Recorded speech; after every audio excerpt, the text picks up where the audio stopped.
முன்னாடியே சொன்ன மாதிரி உரிய இடத்துக்கு போய் சம்பந்தப்பட்டவங்களோட பேசி அதுக்கான சொல்யூஷன் என்னன்னு தெரிஞ்சுக்கிட்டா அதை எக்ஸிக்யூட் பண்ணுறது தான் ஒரு தெளிவான அரசியல். சும்மா ஆறுதல் சொல்கிறதெல்லாம் தெளிவான அரசியல்லாம் கிடையாது. அதெல்லாம் ஒரு ஹம்பக் அரசியல். அரசியலுக்கு வந்துட்டா கலெக்ஷன் பார்க்கலாம் அப்படின்றதெல்லாம் அரசியல் கிடையாது. உண்மையிலே மக்களுக்கான அந்த உழைப்பு இருக்கணும். அதனால தான் நாம் அரசியலுக்கு வந்திருக்கிறோம். இது எதிரிங்களுக்கு நல்லாவே தெரியும். அதனால தான் நம்மளை சுற்றி அத்தனை சதிகள். அதில் முக்கியமான சதி என்ன தெரியுமா? இதை பாரு, ஒன்னு நீ இல்லனா நான் இல்லனா நீ இல்லனா நான். நமக்குள்ள வேற எவனும் நடுவில் வந்துடக்கூடாது.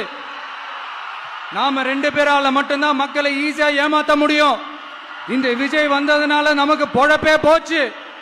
மக்கள் வேற அவனை தான் நம்புறாங்க. நாம வெளியே அடிச்சுக்கிற மாதிரி அடிச்சுக்கிட்டாலும் உள்ள நம்மளுடைய டீலிங் பக்காவா இருக்கணும். மக்களோட ஃபீலிங்ஸை பத்திலாம் நமக்கு கவலை இல்லை. நமக்கு டீலிங் தான் முக்கியம். மாத்தி மாத்தி ஆட்சிக்கு வந்துடலாம்னு நினைச்சோம். ஆனா அது நடக்காது போல் இருக்கு.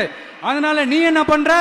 எஸ்ஓபின்னு போட்டு ஒரு பக்கம் அவனை தடுத்துரு, இன்னொரு பக்கம் அவன் மேல பழி போட்டு நானும் தடுத்துறேன்.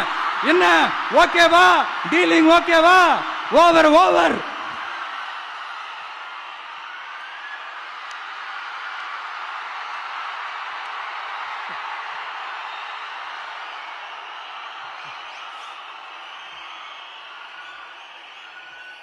இல்லைங்க, உண்மையிலேயே சிரிக்கிறதா என்ன பண்றதுன்னு எனக்கு தெரியல. உண்மையிலே இப்படிதான் இருக்கு அவங்க டீலிங்லாம்.